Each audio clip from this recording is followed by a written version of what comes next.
Olá, tudo bem com vocês? Graças a Deus que temos mais esta oportunidade para meditarmos juntos na palavra de Deus. Curve a sua cabeça só por um instante, vamos pedir ao Senhor que fale conosco. Pai, muito obrigado por mais esta oportunidade que vamos meditar na tua palavra. Que ela seja, ó Deus, importante para cada um que está ouvindo, que está me vendo, que isto seja ministrado através do teu Espírito Santo aos corações, eu te peço em nome de Jesus. Amém. Glória a Deus. Eu estava aqui meditando nessa palavra que nós vamos compartilhar hoje. O título que nós colocamos é Vivendo para Agradar a Deus. Vivendo para agradar a Deus. Claro que nós temos que ter propósito na nossa vida, né?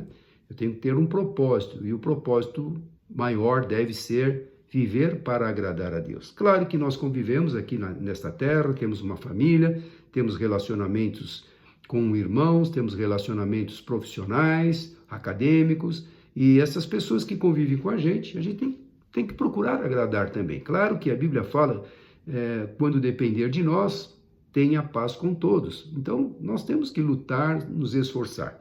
O que a gente faz hoje para agradar uma pessoa que a gente ama? Talvez lá o teu esposo, a tua esposa, teus filhos. Você, claro, você convivendo anos e anos com aquela pessoa, você sabe aquilo que ela gosta, você já descobriu aquilo que você faz que vai lhe agradar. Então, se é a mulher fazendo um prato gostoso para o marido, isso, claro que é importante ela se dedicar nesse tempo. Poxa vida, estou fazendo isso com amor, com carinho. Quando ele chegar em casa, ele vai participar dessa comida aqui que ele gosta. Então, eu estou agradando. E ele, mesma coisa, se ela gosta de chocolate ou de flores, faz isto, cultiva este amor. Então, você está fazendo algo que você sabe que a pessoa vai se agradar, né? Ela vai ficar feliz. E a gente descobre isso pelo relacionamento, pela convivência, né? Pela intimidade. E isto leva anos, muitas vezes, a gente só olhando a cara do outro já sabe, olha, ele está com um problema, né? Muitas vezes eu chegava em casa com problema no serviço, não falava nada, mas só meu rosto já identificava que eu estava preocupado. Minha esposa já identificava, tem algo errado. Então, isto é convivência, isto é relacionamento, isto é algo que é importante que haja na família, e não só dentro da família, mas fora também. Você convive com as pessoas, às vezes mais tempo lá fora do que dentro de casa. Então, você precisa viver em paz, você precisa agradar as pessoas que convivem com você. Às vezes é um colega de trabalho, teu chefe, pessoas que você trabalha comercialmente, você negocia, tudo isso é importante, agradar a pessoa, né? Isso não é ser hipócrita, mas é cumprir aquilo que Deus espera de cada um de nós, fazermos a diferença nesse mundo. Então, a pessoa que a gente conhece, a pessoa que a gente ama, a gente se esforça para agradar, né? A gente, às vezes, se priva de coisas que a gente gosta ou que poderíamos fazer, né? O tempo que a gente poderia dedicar para nós, para doarmos esse tempo para a pessoa que a gente ama. Então, todos nós somos assim, a gente se esforça, né? Tem que haver um esforço constante para agradar o próximo, agradar o cônjuge, agradar a família, agradar as pessoas que convivem conosco. E quando a gente desagrada a pessoa que a gente ama? Vamos pensar isso, mas é possível? Claro, a gente pode fazer isso consciente ou inconscientemente. Conscientemente, puxa vida, é triste quando a gente faz de propósito, né? Se for inconscientemente, outra pessoa não sabe, né? Você desagradou a pessoa, mas sem saber que estava desagradando. Então, a outra pessoa, o esposo, ou seja, quem for, ou a esposa, deve falar, olha, não faça mais isso, você falou de uma tal forma que me desagradou, que me ofendeu, que eu fiquei chateado. Então deve haver esta comunicação, porque às vezes a gente magoa sem saber que magoa. E é importante a gente também ter esse relacionamento, este canal aberto, para mostrar a Deus, então, para mostrar para outra pessoa, se eu te magoei aqui, me perdoa, que daqui para frente eu vou tomar cuidado, porque nós temos temperamentos diferentes. Mas isso é inconsciente, às vezes acontece isso mesmo, acontece muito isso, a gente magoar achando que não foi motivo da pessoa ficar triste ou chateada, mas às vezes fica. São temperamentos diferentes. Mas e quando a gente faz isso conscientemente? Aí que é o problema maior.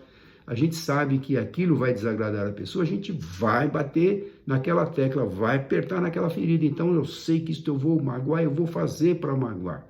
Que coisa triste, a gente provoca, a gente faz tudo ao contrário que a pessoa gosta, a gente vai ofender de propósito, então a gente deixa aquela pessoa triste. E, infelizmente acontece isso, né? Tem pessoas que conseguem, infelizmente, destruir um relacionamento familiar, até sabem agradar, mas sente prazer em provocar e magoar a pessoa. E às vezes aquele momento, né, de subir o sangue, então ela sabe que aquilo vai, que aquela palavra, que aquela atitude, e ela vai fazer isso. E olha, e agora, com relação a Deus, o que você tem feito para agradá-lo? A palavra nos dá todas as orientações, as diretrizes daquilo que Deus gosta, daquilo que Deus se agrada. Está tudo escrito aqui. Não há dúvida, não há dúvidas que o Senhor já declarou, né? A obediência a algo que lhe agrada, a obediência aos seus mandamentos, às suas instruções, a palavra, né? Esse livro tão precioso que é a palavra de Deus tem todas as dicas necessárias para nós. Mas com relação a Deus, o que você tem feito para agradá-lo? E aí, o Espírito Santo, né, não é tão maravilhoso? Ele habita em nós. O Espírito Santo que habita em você é uma pessoa sensível. Ele é uma pessoa sensível. Às vezes a gente desagrada alguém, fala, puxa, mas a pessoa é muito sensível, ela não precisava ficar magoada com esta palavra, eu não tive a intenção. O Espírito Santo é alguém muito sensível. E ele fica magoado, né, quando nós desobedecemos, quando fazemos coisas que não deveríamos fazer, que sabemos muitas vezes que são erradas.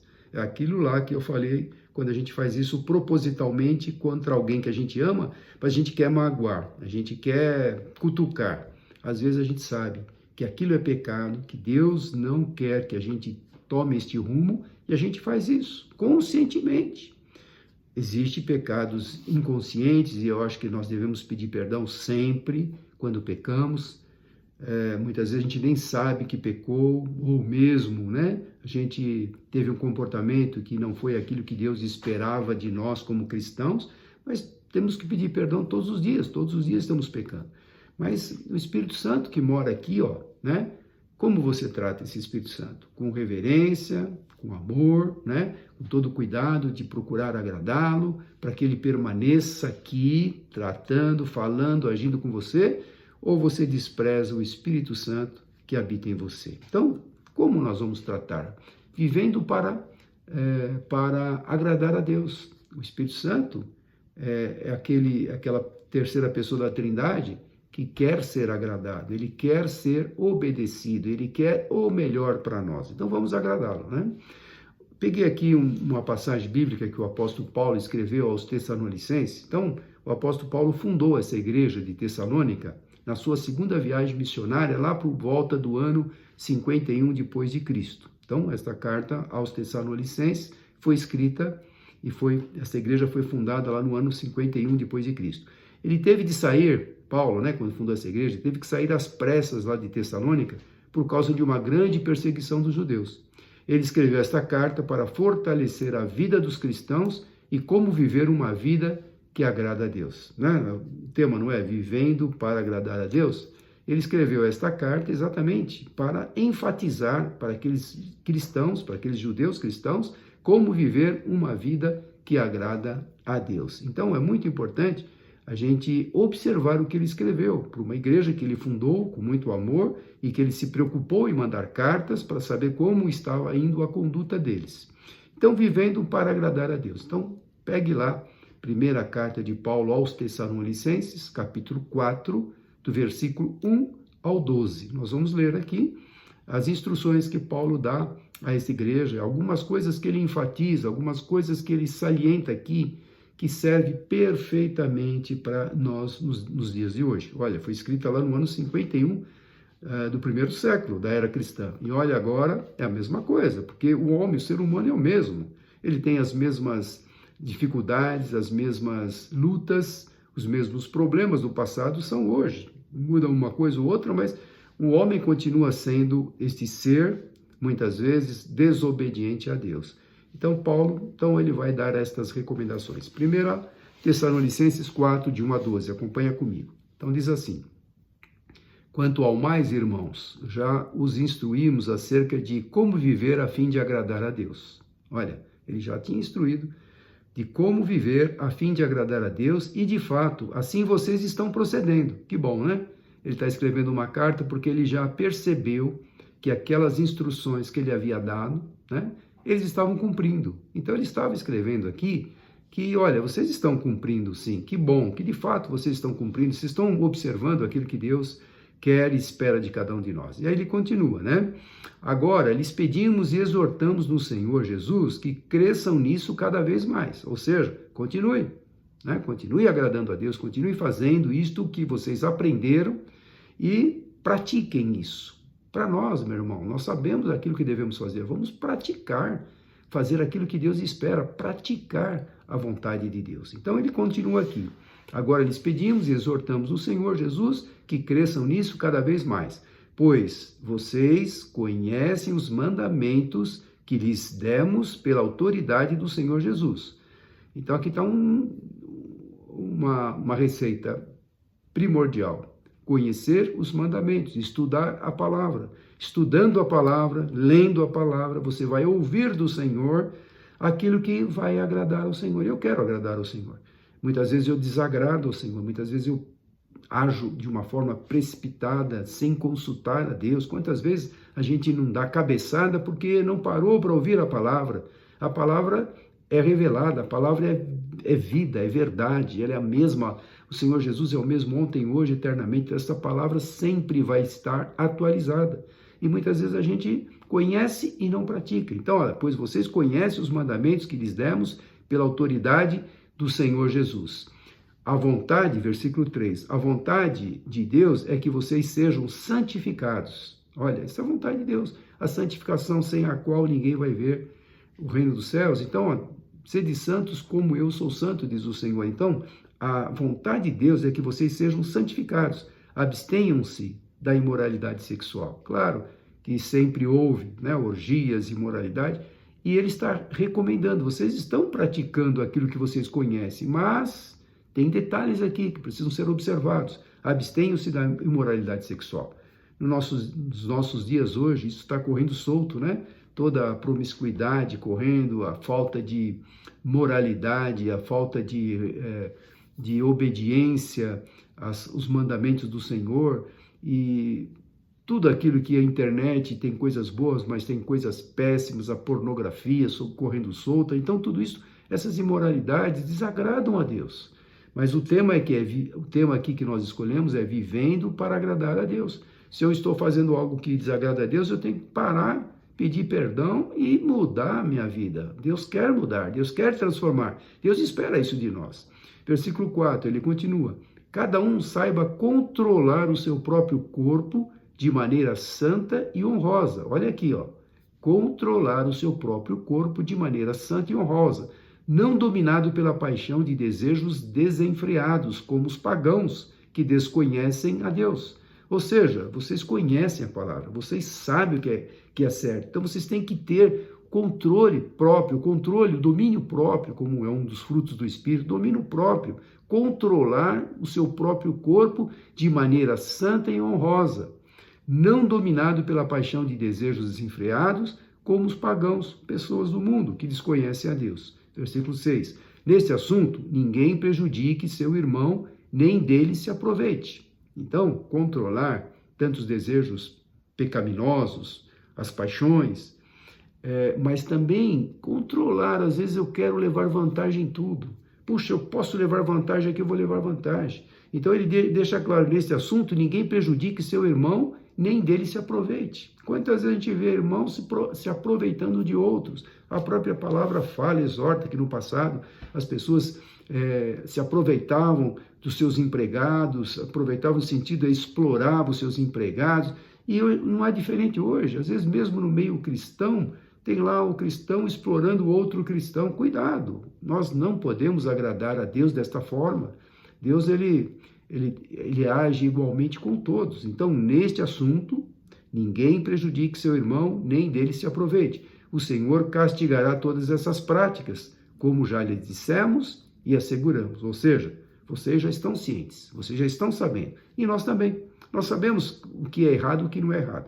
Aliás, nós temos aqui um termômetro, que é o Espírito Santo de Deus, que ele vai te mostrar. Quando você comete algo errado, acende uma luzinha vermelha lá, opa, você pisou na bola, né? Como é que você vai me agradar se você está pisando na bola? Então, o Senhor vai castigar, vai trazer, né, a juízo todas as coisas erradas se continuarem sendo praticadas. Se praticarmos, reconhecermos o erro, pedirmos perdão, ele vai perdoar. Mas temos que ter essa consciência de saber que tudo Deus conhece, tudo Deus vai trazer à tona. Versículo 7, porque Deus não nos chamou para a impureza, mas para a santidade. Sede santos, porque eu sou santo. Não é para ser impuro, como o mundo é, mas todo mundo pratica. Não, todo mundo não sou eu. Eu sei, eu conheço a palavra, eu sei o que eu devo fazer para agradar a Deus. Então eu estou chamando a atenção, porque nós sabemos o que é errado e o que é certo. E muitas vezes, mesmo sabendo, a gente pratica o erro. E aí nós não estaremos agradando a Deus, porque Deus não nos chamou para a impureza, mas para a santidade. Portanto, aquele que rejeita estas coisas não está rejeitando o homem, mas a Deus, que lhes dá o seu Espírito Santo. Rejeitar as instruções não é rejeitar o homem. Eu estou rejeitando aquilo que o pastor falou, não, estou rejeitando a Deus, porque Ele, através da sua palavra, está me mostrando isso. Então, ele deu o Espírito Santo, exatamente esse termômetro que nós temos, né? Esse alerta aí, quando tem um erro, pumba, o Espírito Santo vem, já toca na mente, já, né, desperta em nós aquilo que foi feito de errado. Deus tem esse cuidado, por isso que o Espírito Santo tem esse papel, ele tem uma sensibilidade, ele é alguém muito sensível, e a sua sensibilidade mostra para nós o nosso erro. Então precisamos entender, precisamos ouvir, precisamos dar crédito e consertar o que estiver errado. Quanto ao amor, versículo 9, quanto ao amor fraternal, não precisamos escrever-lhes, pois vocês mesmos já foram ensinados por Deus a se amarem uns aos outros. Que legal aqui essa igreja. Quanto ao amor fraternal de irmãos para irmãos, não precisava de nenhuma recomendação, porque Paulo viu que eles tinham esse cuidado, eles tinham esse amor, eles tinham essa preocupação uns para com os outros. Maravilhoso isso, que isto seja evidente na nossa atitude com os nossos irmãos também. E ele vai logo além, no versículo 10. E de fato, vocês amam todos os irmãos em toda a Macedônia. Não estava restrito só naquela igreja de Tessalônica, mas em toda a Macedônia havia esta comunhão, havia esta preocupação, havia esse interesse em um amar o outro, ou um ajudar o outro, um estender a mão para o outro, né? Então, é isto que é importante. Paulo está salientando alguns pontos, mas está também elogiando alguns pontos que eles estavam praticando. Tudo isto numa carta para que aquela igreja permanecesse firme, vivendo para agradar a Deus. Contudo, irmãos, insistimos com vocês que cada vez mais assim procedam, ou seja, continue fazendo o que é bom. Versículo 11, esforcem-se para ter uma vida tranquila, cuidar dos seus próprios negócios e trabalhar com as próprias mãos, como nós os instruímos. Então, olha lá, esforcem-se para que tenham uma vida tranquila. Não é bom a gente viver uma vida tranquila, sem preocupação, sem agitação, sem aflição? Porque se a gente amar o nosso irmão, se a gente estender a mão para o nosso irmão, na hora que nós necessitarmos, também nós vamos ter uma mão estendida. Na hora que você precisa de uma oração, vai para uma cirurgia ou vai para um exame delicado, preocupado e sabendo que tem um grupo de pessoas, ou a igreja, ou a comunidade toda está orando por você, é algo precioso, não há dinheiro que pague isto, né? Viver em paz, viver tranquilo, sabendo que Deus está no controle. Isto que aqueles irmãos estavam praticando, né? O amor, a preocupação, a comunhão, eles amavam não só daquela igreja, mas em toda a Macedônia. Então, ele diz aqui, cuidar dos seus próprios negócios e trabalhar com as próprias mãos, como nós os instruímos. O que eu vejo aqui? Não é explorar o outro. Tem gente que, ele é obrigado a me dar, né? Ele está melhor, ele é obrigado a me dar. Não, eu tenho que me esforçar. Claro que a gente pode sim estender a mão num momento de luta e dificuldade, mas tem gente que se acomoda. São obrigados a me ajudar. Não. Você tem que fazer a sua parte, porque se você é um servo de Deus, né? Se você é fiel ao Senhor, Deus, né? Não vai o rei Davi escreveu lá no Salmo 37, né? Fui moço e agora sou velho. Jamais vi um justo desamparado e nem a sua descendência mendigar o pão. Está escrito lá.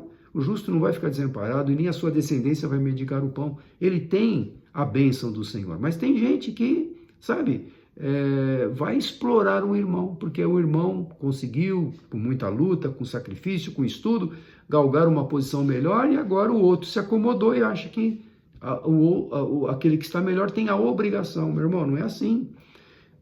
A gente deve estender a mão, mas faça a sua parte. Você tem a promessa de Deus de ser abençoado.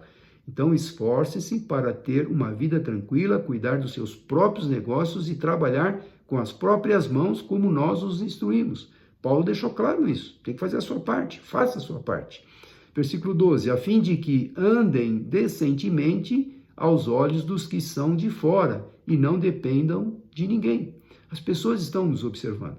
Poxa, ele diz que ele é crente, mas ele vive murmurando, ele vive reclamando, ele vive numa situação difícil, sempre tentando extrair ou tirar algo de alguém. Meu irmão, nós temos a bênção do Senhor sobre a nossa vida. Paulo estava alertando aqui, trabalhe com suas próprias mãos, né? Não depende dos outros, dependam somente de Deus, né? É isso que Paulo estava falando. Vocês são alguém especiais, você é alguém especial nesse mundo. Então, a quem nós temos agradado?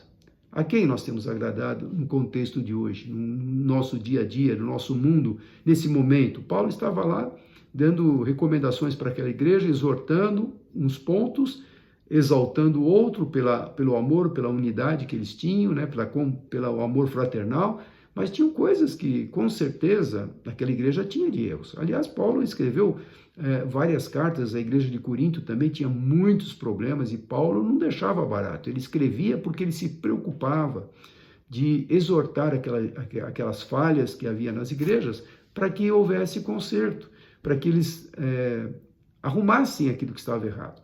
E assim Deus faz com a gente. Muitas vezes a gente passa por momentos de lutas, de aflições, mas Deus está permitindo aquele momento, para que este momento sirva para a gente buscar mais ao Senhor. Porque se nós não tivermos problemas nenhum, a gente não vai achar tempo para orar, para ler a palavra, para ouvir através do Espírito Santo aquilo que Ele deseja falar e a gente muitas vezes não quer ouvir.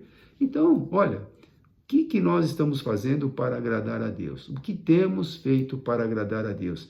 Porque para viver uma vida que agrada a Deus, nós temos que pegar essas recomendações que Paulo falou, ter uma vida de santidade, amar o próximo, trabalhar com as nossas próprias mãos, não explorar ninguém, depender somente, exclusivamente do Senhor e saber que Ele tem promessas para você. Mas para terminarmos, no livro de Romanos, capítulo 8, de 5 a 11, eu quero ler aqui Romanos 8, de 5 a 11, você pode também anotar aí para ler com calma e anote aqueles pontos que o Espírito Santo vai tratar com você.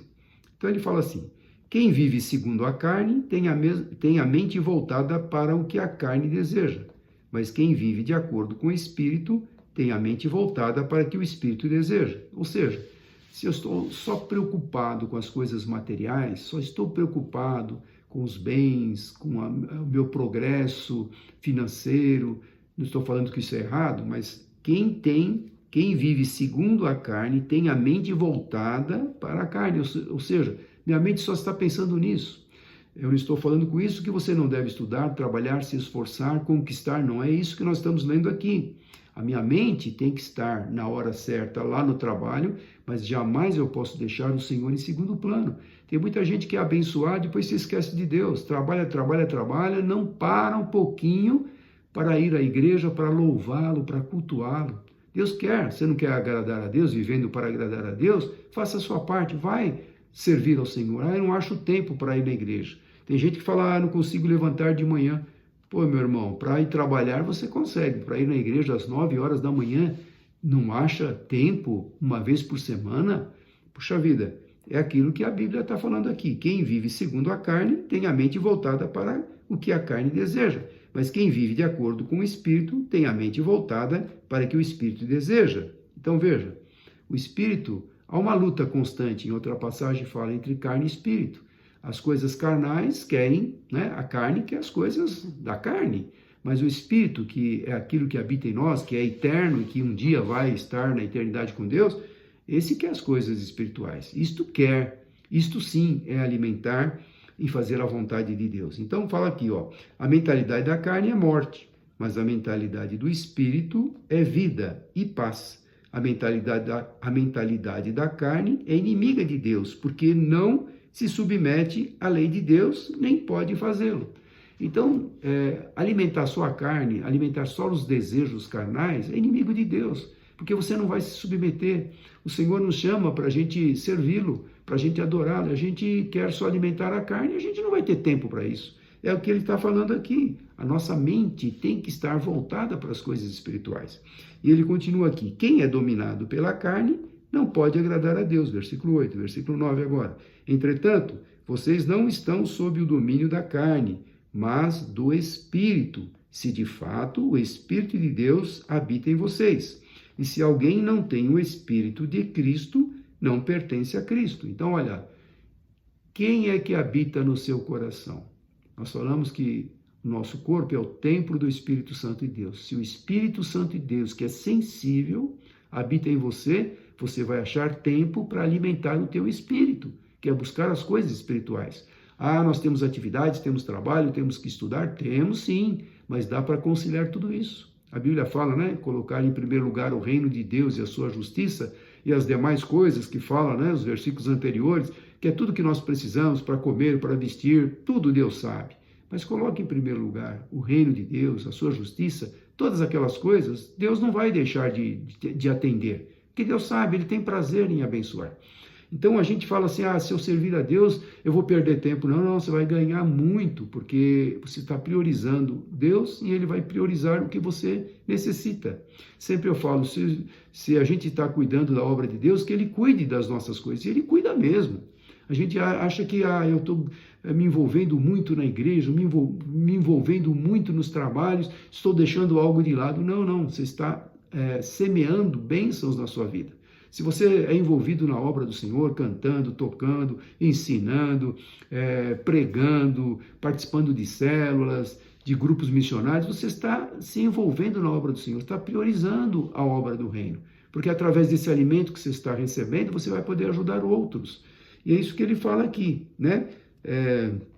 Entretanto, vocês não estão sob o domínio da carne, mas do Espírito, se de fato o Espírito de Deus habita em vocês. E se alguém não tem o Espírito de Cristo, não pertence a Cristo.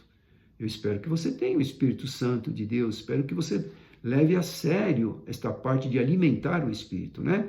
Porque a carne precisa de comer todos os dias, né? Café da manhã, almoço e janta, pelo menos uma refeição ou duas você faz por dia. Se não fizer, começa a pegar anemia. O Espírito é a mesma coisa. Se eu não ler a palavra, se eu não orar, se eu não cultuar ao Senhor, se eu não for na casa de Deus, eu posso servir ao Senhor em casa.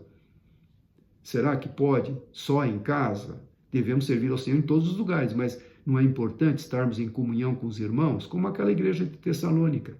Ela foi elogiada por Paulo porque eles tinham um amor fraternal, não só dentro da igreja, como toda a Macedônia, todos os vizinhos, né, que estavam ao redor daquela igreja. Então, irmãos, faz parte disso, a comunhão com os irmãos. Versículo 10, mas se Cristo está em vocês, o corpo está morto por causa do pecado, mas o Espírito está vivo por causa da justiça. E se o Espírito daquele que ressuscitou Jesus dentre os mortos habita em vocês, aquele que ressuscitou a Cristo dentre os mortos também dará vida a seus corpos mortais por meio do seu Espírito que habita em vocês. Então, a obra que Jesus fez na cruz do Calvário, que se entregou por nós naquela cruz, puxa vida, que coisa linda, o Senhor morrendo por nós, se entregando por nós, e é isso que ele fala, nós estamos mortos para o pecado. Se ele já cravou naquela cruz toda a cédula contrária, toda a acusação que o inimigo faz contra nós, ele já cravou. Quando a gente pede perdão, já está perdoado, ele não se lembrará mais dos nossos pecados, ele já perdoou. Então é isso que ele está falando aqui, já crucificamos a velha natureza. Terminando o versículo 12, portanto, irmãos, estamos em dívida, não para com a carne, não para com a carne, para vivermos sujeitos a ela, mas estamos em dívida com Deus. Então é importante a gente saber que o Senhor espera de cada um de nós o comportamento de vivermos de acordo com a vontade de Deus. E se a gente não se esforçar para isso, a gente vai deixar a carne sufocar o espírito. Aquela luta constante entre carne e espírito. Então, meu irmão, vivendo para agradar a Deus. A gente vive para agradar tanta gente e se esquece da coisa primordial que é agradar a Deus. Espero que o Espírito Santo tenha falado com você, anote essas referências que nós falamos, medite nelas. O importante é meditar, não ler por ler. Ler, pega um lapisinho aí, anota aqueles versículos, aquela frase, aquela palavra que o Espírito Santo destacou e medite nela, porque o Senhor quer que você o agrade. E eu espero que o Senhor possa te usar nessa semana, fazendo a obra, no trabalho, seja onde for, e fazendo a obra, se envolvendo na obra, você estará agradando ao Senhor, orando por alguém, ouvindo alguém, mesmo aconselhando alguém, tudo isso é obra do Senhor. Orar por alguém é maravilhoso, é um ministério maravilhoso de intercessão. Então faça a obra do Senhor, isso você estará agradando ao Senhor. Amém? Curve a sua cabeça. Senhor, obrigado por esta palavra, Senhor, que sempre nós temos uma exortação e nós queremos e desejamos muito te agradar, viver para te agradar, não viver para nos agradar ou somente nos alimentarmos fisicamente ou alimentarmos os desejos da nossa carne, mas queremos viver para te agradar. Ajuda cada um de nós na nossa luta,